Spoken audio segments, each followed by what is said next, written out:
Week 5 is almost in the book, so I'm bringing you some early waiver wire and trade targets that you need to be adding to your team. Starting it off with my first waiver wire target, it's going to be Tank Bigsby for the Jacksonville Jaguars. And in early 1 o'clock games, we saw Travis Etienne go down with a shoulder injury, and we proceeded to see Tank Bigsby come in and look super good. Tank Bigsby had 25 fantasy points, 13 attempts for 101 yards, 2 total touchdowns, and he even added in 1 total reception. The part that we liked about it was the amount of work that he got. And so we know that Travis Etienne went out with that injury, so we don't know what it looks like. But Tank Bigsby, 23 snaps compared to Travis Etienne's 22 snaps, 8 total routes run versus 15 for Travis Etienne. So shout out to Travis Etienne for getting more routes run. But the part that we want to talk about is that Tank Bigsby did have 13 carries to Travis Etienne's overall 6. So Tank Bigsby, especially, we don't know what this shoulder injury is going to look like for Travis Etienne going forward, but you definitely need to be adding some Tank Bigsby. These backup running backs, as we continue on in the season, they're going to get more and more important. So make sure you're adding some Tank Bigsby as my first waiver wire target. My second waiver wire target is going to be Jaylen Wright for the Miami Dolphins. And listen, we saw Devon go out with an injury earlier in the game, but Jaylen Wright, when we're comparing him to Raheem Mostert got 44 snaps. Jaylen Wright got 25 snaps. Devon only got 11. But when we're looking at overall carries, Raheem did get 19 carries and Jaylen Wright did get 13. So we always talked about why Jaylen Wright was going to be a great stash.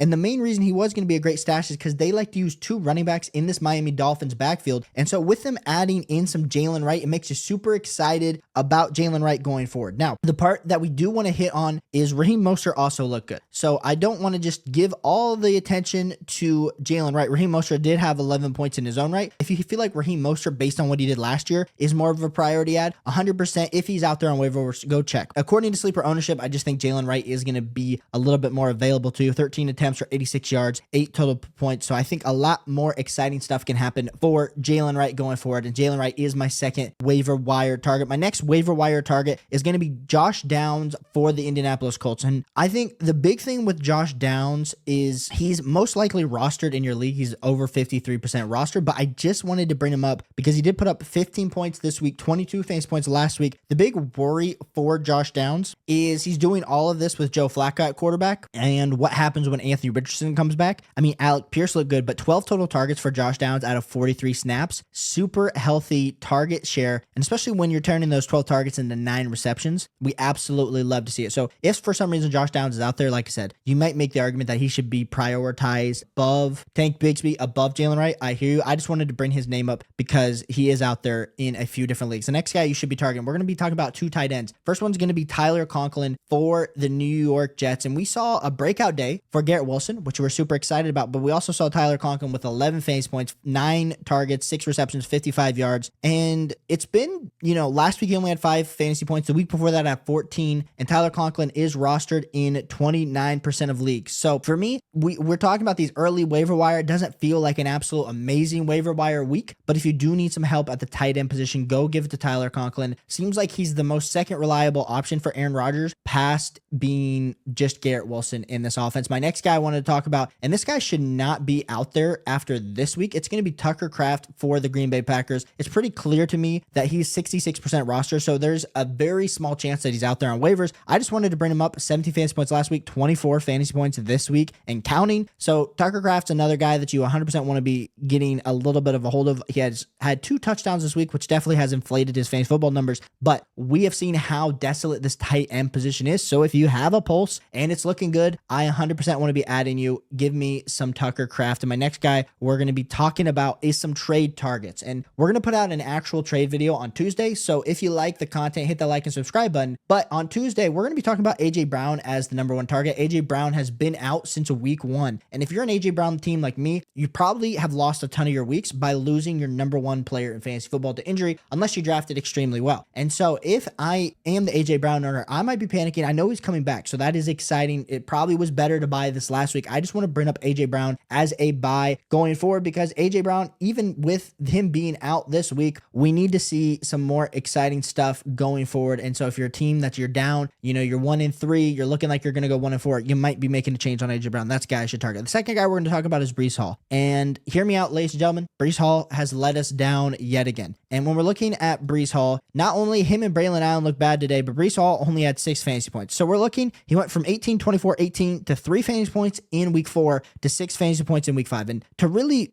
give this a little bit of an idea, it really feels like it was a quiet game for Breece Hall, but he only had 9 attempts for 23 yards, 4 targets for 3 receptions. This New York Jets offensive line was struggling most of the day. And it just felt like they weren't willing to rely on that offensive line for the New York Jets to get any type of push, and they just gave up super quick. And so I understand if you have Breece Hall, you're probably like, Caleb, I don't want to buy him low. Same thing I was saying last week, we need to be buying Bijan Robinson. It didn't look good again. So both Bijan Robinson and Breece Hall, to me, are still buys because they are cheaper than where you had to draft them, of course. And you might be saying to me, Caleb, you're a freaking idiot. I'm not buying these high expensive running backs. Well, I would argue they're not as expensive as they were last week. And so definitely going and taking a look at a guy like a Breece Hall and looking at a guy like a Bijan Robinson, because we know the type and level of running back that they are. We've seen it last year. We've seen it this year. A lot of things need to start going both of their ways. I understand that, but we did see it, especially for Breece Hall, 18, 24, and 18 fantasy points to start the season. It's been just very quiet post those first 3 weeks of the season. The next guy we're going to be talking about for a trade target is going to be Joe Mixon for the Houston Texans. And we saw Cam Akers this week get his first touchdown. Excited to see Joe Mixon come back in because I feel like Joe Mixon is that missing piece for CJ Stroud and this Houston Texans running attack. And so definitely go take a look and see what an offer for Joe Mixon would be like, because I still have Joe Mixon as a top 4 round pick rest of season. So a top 48 player, if not a top 40 player rest of season. So you definitely need to go take a look at what it's going to cost to go get Joe Mixon. Like I said, we're going to be putting out a video on Tuesday going a little bit more in depth with some actual trades. Just wanted to bring him up in my last and final player that I want to talk about. And this is going to be the cheapest guy on this list. So if you guys like bargain buys, a bargain buy for me is going to be Rome Odunze. And Rome Odunze this week, 6 targets for 5 receptions for 40 yards. And so in PPR, only 9 fantasy points. And if you look at his overall stats from this year, 2, 5, 23, 2, and 9 fantasy points, the part that I want to hit on is Rome Odunze was drafted top 10. Caleb Williams just continues to look a little bit more comfortable week in and week out. And I just think Rome Odunze is going to become the clear number 2 wide receiver on this team. I know Keenan Allen has been battling injuries early on this season, but I just want to continue to give Rome the benefit of the doubt, and I want a guy like Rome onto my fantasy football team going forward. So definitely go see what it will take to go acquire Rome. If you like fantasy football, if you'd like talking trades, if you like talking ads, hit that like and subscribe button. On the way to 4,000 subscribers, once you're here in the community answering every start sit question this season. So I want to be here for you to help you win a fantasy football championship, and I'll catch you on the next one. Peace.